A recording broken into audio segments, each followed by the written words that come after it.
When I was 10, I got pulled out of school. I used to be a nerdy kid who loved sneaking my Game Boy onto the playground to play Pokemon with my friends, and I would spend hours a day writing stories. Now, school was actually a pretty fun place for me, but it didn't take long before I started having problems with a bully. Let's call him Mike. To paint the picture here, I used to be way shorter than the other kids, but this was not a problem for Mike, who, even though we were about the same age, was a full foot taller than I was.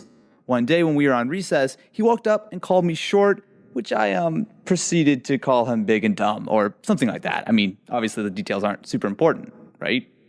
Needless to say, Mike was mad and I started running. Knowing I was in trouble, I ran up to the jungle gym and was immediately trapped. Without saying a word, Mike grabbed me by the neck and threw me straight off onto the gravel below. Now, I wasn't really hurt, but when the teacher came, we both pretended like nothing had happened, which, seeing as she just saw the whole thing go down, didn't exactly work out. When my mom came to pick me up from school later that day, my teacher pulled me aside with her and explained that I had gotten into a fight with Mike. My mom did not like that at all and decided that I should be pulled out of school, and she started homeschooling me instead. I'm not gonna lie, I really hated it. I mean, I had friends at school, and now I hardly ever saw them. Instead, I was stuck at home studying boring books all day, as opposed to studying boring books with my friends in school every day, I guess.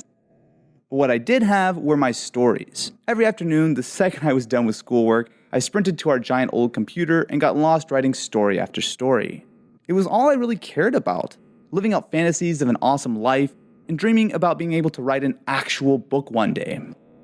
This is pretty much how I spent the next few years until we finally got the glorious internet. Suddenly, I was online and there were communities of other people everywhere who were just as passionate as I was about writing, about creating these big and small stories to share with the world. For most of my teenage years, I legitimately thought I would become an author. That is, until I discovered this new website called YouTube. I started by narrating my stories and uploading them to share with the friends I had made online, and it felt just like it had when I discovered other people who had shared my love of writing. Video just felt so new, it was just different, and it was exciting, it was just a really fun time.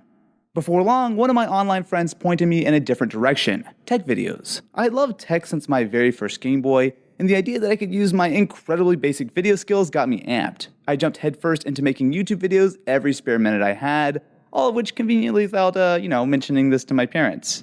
After about a year and over 100 videos, I was finally accepted into the YouTube Partner Program, and I was able to proudly tell my parents that I had my first job as a YouTuber. Then of course I had to explain to them what YouTube was, but well, that kind of worked out, I guess.